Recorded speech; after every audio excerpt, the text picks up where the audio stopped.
بسم اللہ الرحمن الرحیم۔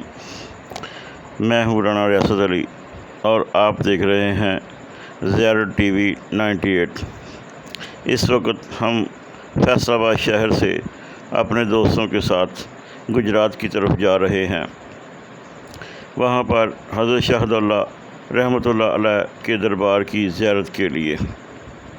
یہ اس وقت صبح کے مناظر ہیں، فجر کا ٹائم ہے اور ہم کنار روڈ کے اوپر سفر کر رہے ہیں۔ موٹر وے کے ساتھ لنک جو ہے نا کنار روڈ، وہاں پہ ہم سفر کر رہے ہیں تاکہ براسا موٹر وے، پنڈی بٹیاں اور پنڈی بٹیاں سے جلال پور بٹیاں سے پھر جو دریا کا پل ہے، دریائے چناب کا پل، جس کو ہیڈ قادر آباد کہتے ہیں، ہیڈ قادر آباد کراس کرنے کے بعد ہم گجرات میں پہنچیں گے۔ یہ چھوٹے چھوٹے کلپ لیے ہوئے ہیں راستے کے تاکہ دوست پریشان نہ ہوں اور ویڈیو آسانی کے ساتھ دیکھ سکیں۔ یہ اس وقت ہم فیصل آباد سے گزر رہے ہیں۔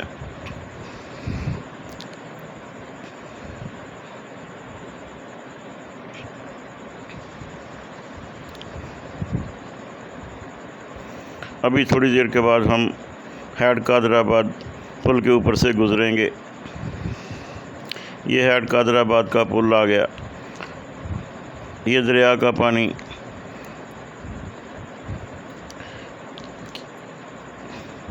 یہ دریائے چناب سے جو نہریں نکالی گئی ہیں، یہ وہی نہریں ہیں، کیونکہ گجرات اور وزیر آباد کے درمیان جو دریا آتا ہے اس کا نام ہے دریائے چناب۔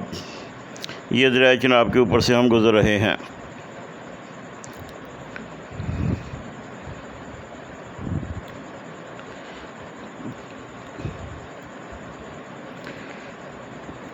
اس وقت ہم دربار شریف پر پہنچ چکے ہیں اور میرے ساتھ میرے دوست ہیں۔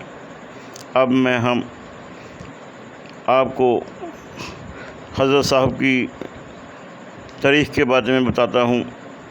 آپ کا نام حضرت سید کبیر الدین عرف عام میں شاہ دولہ دریائی گنج بخش کہا جاتا ہے۔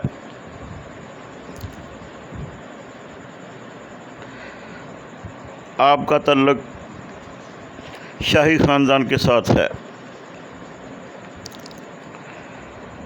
شاہ دولہ رحمۃ اللہ علیہ کے نام سے دو بزرگ ہستیاں گزری ہیں جو دونوں ہی گجرات کے تعلق رکھتی ہیں۔ ایک کا تعلق گجرات پاکستان کے ساتھ ہے اور دوسرے شاہ دولہ رحمۃ اللہ علیہ کا تعلق بھارت کے شہر گجرات کاٹھیا وار سے ہے۔ جو بھارت کے شہر کاٹھیا وار میں بزرگ شاہ دولہ کے نام سے مشہور ہیں، ان کا سلسلہ نسب حضرت غوث اعظم رحمۃ اللہ علیہ کے ساتھ جا کے ملتا ہے۔ ان کو کہا جاتا ہے شاہ دولہ دریائی، یعنی شاہ دولہا۔ شاہ دولہا کا مقصد یہ ہے کہ جو منت ایک مائی نے مانگی تھی کہ اللہ تعالیٰ مجھے بیٹا دے، تو وہ شادی کے دن حضور غوث اعظم کو بھول گئی، جو مختلف روایات میں لکھا ہوا ہے اور یہ مشہور ہے کہ 12 سال کے بعد آپ نے کشتی دریا سے نکالی تھی، دریائے دجلہ سے۔ وہ جو ہیں شاہ دولہ سرکار، وہ بھارت کے شہر گجرات کاٹھیا وار میں ہیں۔ جو پاکستان میں بزرگ موجود ہیں، ان کا نام بھی کبیر الدین ہے اور آپ کی والدہ کا نام نعمت بی بی ہے۔ نعمت بی بی شیر شاہ سوری کی پڑپوتی تھیں۔ شیر شاہ سوری کے بیٹے شہزادہ سلیم کی پڑپوتی تھیں۔ شہزادہ سلیم کا جب مغل حکمرانوں کے ساتھ مقابلہ ہوا تو اس وقت آپ چھوٹی بچی تھیں۔ آپ کے خاندان کو مغلوں کے ہاتھوں شکست ہوئی اور آپ جو ہے نا نعمت خاتون اس وقت بچی تھیں جب آپ کے خاندان کو مغلوں کے ہاتھوں شکست ہوئی اور آپ اپنے خاندان کے ہمراہ مغل دربار میں پہنچیں۔ وہاں پر جلال الدین اکبر، جس کو مغل اعظم بھی کہا جاتا ہے، جب اس کو پتہ چلا کہ یہ شہزادہ سلیم کی پڑپوتی ہیں تو انہوں نے نہایت عزت اور وقار کے ساتھ اپنے دربار میں آپ کو رکھا۔ اور آپ جب بڑی ہوئیں، جس وقت جلال الدین اکبر کے حکومت کے 25 سال مکمل ہوئے تو اس نے اپنے ایک سپاہی یا اپنے ایک سپہ سالار عبد الرحیم لودھی سے آپ کی شادی کر دی۔ عبد الرحیم لودھی کا تعلق ابراہیم لودھی کے ساتھ تھا۔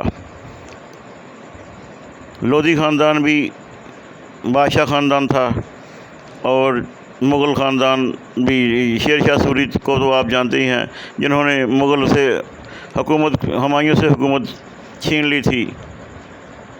یہ وہی شیر شاہ سوری ہیں جنہوں نے کلکتہ سے پشاور تک جی ٹی روڈ تعمیر کروائی تھی، اور یہ وہی گجرات کا شہر ہے، یہ انہی کی تعمیر کردہ سڑک کے اوپر آباد ہے آج بھی۔ شاہ دولہ رحمۃ اللہ علیہ کے والدین کی وفات کے بعد آپ سیالکوٹ تشریف لائے، اور یہاں حضرت سید سرمست رحمۃ اللہ علیہ کے ہاتھوں پر بیعت ہوئے۔ آپ کی زبان میں بہت تاثیر تھی، آپ جو دعا مانگتے وہ بارگاہ الہی میں قبول ہو جاتی۔ شاہ دولہ رحمۃ اللہ علیہ کے چوہوں کے بارے میں جو روایات، جو قصے کہانیاں گھڑی جاتی ہیں، وہ تمام کی تمام من گھڑت ہیں۔ ایسا کوئی تعلق نہیں ہے، ہم نے اپنی آنکھوں سے کوئی بھی ایک بھی چوہا دربار کے ارد گرد یا دربار کے احاطے میں نہیں دیکھا جس کو کہہ سکیں کہ واقعی یہاں پر چوہوں کا کاروبار ہوتا ہے، یا چوہے مانگنے کے لیے جاتے ہیں، یا اس دربار سے لے کر جایا جاتا ہے، یا جو چوہا وفات کے قریب ہوتا ہے تو یہاں چھوڑ جاتے ہیں۔ یہ تمام قصے من گھڑت کہانیاں ہیں، ایسا کوئی تعلق نہیں ہے۔ ہاں، بزرگان دین کے ساتھ روایات جو ہیں وہ یہ ہیں کہ حضرت شیخ کبیر الدین رحمۃ اللہ علیہ کے پاس جو خاتون یا جو صاحب تشریف لاتے جن کے ہاں اولاد نرینہ نہیں ہوتی تھی، آپ دعا فرماتے تو آپ کی دعا سے اللہ تعالیٰ ان کو اولاد نرینہ عطا فرماتے۔ یہ تو آپ کے ساتھ مخصوص تھا۔ ہاں، ایک چیز جو ہم نے دیکھی ہے وہ یہ ہے کہ جو معذور بچے ذہنی طور پر پیدا ہوتے ہیں، آپ کے دربار سے چراغوں کا تیل لگائیں یا اپنے وہاں سبیل سے پانی پئیں تو ان کو اللہ تعالیٰ شفا عطا فرما دیتے ہیں۔ یہ جو اصل حقیقتیں ہیں وہ یہ کم لوگ بیان کرتے ہیں، جو من گھڑت کہانیاں ہیں وہ شامل کر دی جاتی ہیں۔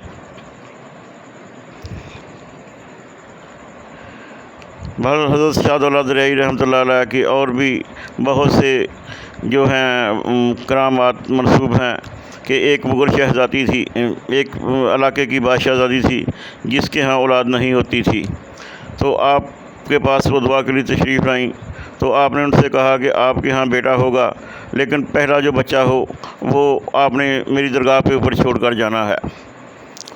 اس کے عورت کے ہاں بچہ پیدا ہوا جو کہ قدرتی طور پر اس کا سر چھوٹا تھا اور وہ اس کا ذہن کام نہیں کرتا تھا۔ اس عورت نے اس بچے کو چھپا لیا، آپ کے دربار پر نہیں چھوڑنے آئی، تو خواب میں آپ نے ان کو کہا کہ اپنا وعدہ پورا کرو۔ اس نے وعدہ پورا کرنے کی بجائے ڈاکٹروں کی منہ کو دکھایا، لیکن انہوں نے کہا کہ یہ بچہ ٹھیک نہیں ہوگا۔ مجبوراً وہ عورت جو ہے، جو شہزادی جو علاقے کی ہے، سمجھ لو کہ وہ اس نے اپنے بچے کو دربار پہ لا کر چھوڑ دیا، تو اللہ تعالیٰ نے اس کو 3 بیٹے اور عطا کیے جو بالکل صحیح و سالم تھے، تندرست تھے، ہر لحاظ سے توانا تھے۔ یہ بزرگان دین کی کرامات ہوتی ہیں جن کا لوگ کم تذکرہ کرتے ہیں۔ یہ مختصر سی ویڈیو تھی، اگر آپ کو پسند آئے تو لائک کریں، شیئر کریں اور سبسکرائب کریں۔ اس کے بعد ہماری ویڈیو حضرت نوشو پاک رحمۃ اللہ علیہ کے بارے میں 1-2 دن میں آ جائے گی، وہ بھی دیکھنا نہ بھولیے۔ اللہ تعالیٰ آپ کا اور ہمارا حامی و ناصر ہو۔ اللہ تعالیٰ آپ کو اپنے گھروں میں آباد رکھے، اور ان بزرگان دین کے صدقے اور طفیل اللہ تعالیٰ ہماری مرادیں پوری فرمائے۔ دینے والی ذات اللہ تبارک تعالیٰ کی ہے، بزرگان دین سے ایک وسیلہ ہیں۔ جب بھی مانگو اپنے اللہ سے مانگو، اللہ تعالیٰ آپ کو ہمیشہ عطا فرمائے جو چیزیں آپ مانگنا چاہتے ہیں، جو آپ کے ذہنوں میں ہیں، جو آپ کی مرادیں ہیں، اللہ تعالیٰ ان کو پورا فرمائے۔ اللہ حافظ۔ السلام علیکم ورحمۃ اللہ وبرکاتہ۔